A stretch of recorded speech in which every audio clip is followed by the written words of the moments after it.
All right. Welcome to Week 14 Forum. This week we're looking at an article by a Cato Institute fellow by the name of Benjamin Friedman, who takes a skeptical look at Homeland Security and the establishment of the Department of Homeland Security. Friedman is apparently still a PhD candidate at MIT, which is a very prestigious institution, particularly in the field of economics, among what we commonly view as the social sciences. He specializes in defense and homeland security, defense policy and homeland security at Cato. Now, I tend to be a little skeptical of Cato than I would ordinarily be about otherwise conservative think tanks like the Hoover Institute or the Manhattan Institute, which are conservative, but which, in my view, engage in relatively even-handed scholarship and scholarly study. Charles and David Koch own controlling shares. They've been trying for close to a decade to basically take Cato over. Their general ideological approach is pretty straightforwardly libertarian. Studies from Cato consistently push for privatization of public sector services. And they've been known to suppress studies that do not reach libertarian conclusions. That said, I think Friedman is making an argument that I think is worth students looking at and engaging with as a libertarian perspective on Homeland Security, which in my view is innately related to the issues we've been discussing over the past couple of weeks, disaster relief and disaster mitigation. So what is Friedman's basic argument regarding the nature of the threat of terrorism and the public's tendency to demand more in the way of Homeland Security than they really need? Why does Friedman believe that vulnerability to terrorism is at once inevitably, while at the same time dramatically overstated? What is his rationale for claiming that the threat of especially dissident terrorism is fairly modest? How does Friedman refute the notion that that American society is brittle and that cyber attacks could cripple the American economy? Why does Friedman compare the proposition that American society is brittle to strategic air power theory? How are these claims similarly based in misconceptions and overstated hypes about the capabilities of technology?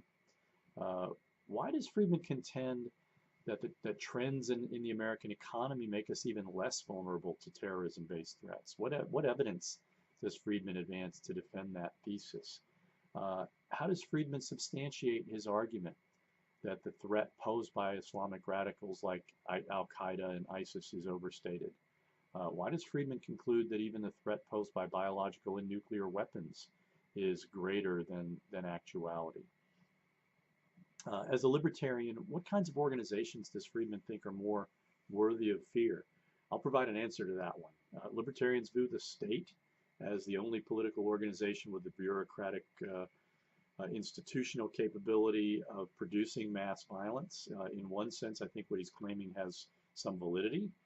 States with a terrorist bent like the Nazi regime in Germany or the Stalinist regime in the Soviet Union or the Khmer Rouge in Cambodia or China under Mao, they certainly killed far more people, generally but not exclusively their own people, than any dissident group calling down jihad on the United States. But what would you say about about ISIS? Is ISIS was the threat that they posed confirming or refuting Friedman's contention? The first part of Friedman's article builds the case that the threat of terrorism is overblown. How does he justify his argument that the American people have stampeded into a panic over this threat and have insisted on investments in security that aren't really warranted? Why does he think that it would have been better not to have even created the Department of Homeland Security? Do you agree with that argument? And again, I'm a critic of Homeland Security for a variety of reasons, in no small part because it was born of an original sin, which we can talk about in the forum. But in any event, do you agree with his argument? If you do or don't, why not? How does Friedman explain this tendency toward overreaction? He's basically drawing on some cognitive theory and experimental psychology to substantiate his argument. What are some of the explanations for people's tendency to panic in the face of risk or threat? What role do cognitive errors play? What kinds of political motivations contribute to the tendency of political elites to stoke the public's fears? It's easy to play kind of demagogue roles and And when you have institutional resources like the Department of Defense or the Department of Homeland Security or the intelligence community, you have incentives to say, oh, we need money, we need lots of resources to protect against this terrible threat. So now we get to Friedman's remedies for this tendency towards overreaction, leading to overspending on an unnecessary resource. What kinds of communication strategies can be employed to combat fear mongering? What role can science play in reducing the fears of terrorism? How can government agencies play a role of, the reassuring expert in tamping down a panic? What role can institutional design play in reducing the fears of terrorism? What is security theater? This is something that actually, got interesting to me as as Donald Trump was ordering thousands of troops to go to the border to protect against the few thousand Honduran refugees that, the caravan that was heading this way. How can, relatively low-cost palliatives help to reassure the public without necessarily breaking the bank? Hopefully I've given you plenty of guidance in terms of how to approach his argument. Obviously, if you know anything about me, you know that I am extremely dubious of this kind of argument and believe that in many instances it's frankly bizarre and it is itself overstated.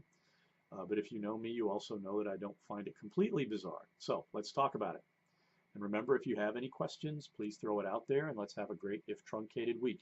Remember, this week you don't have to post Wednesday, Thursday, or Friday, but I do expect at least one initial post by Tuesday, and I do expect at least 4 total posts by midnight Sunday. So let's get to work.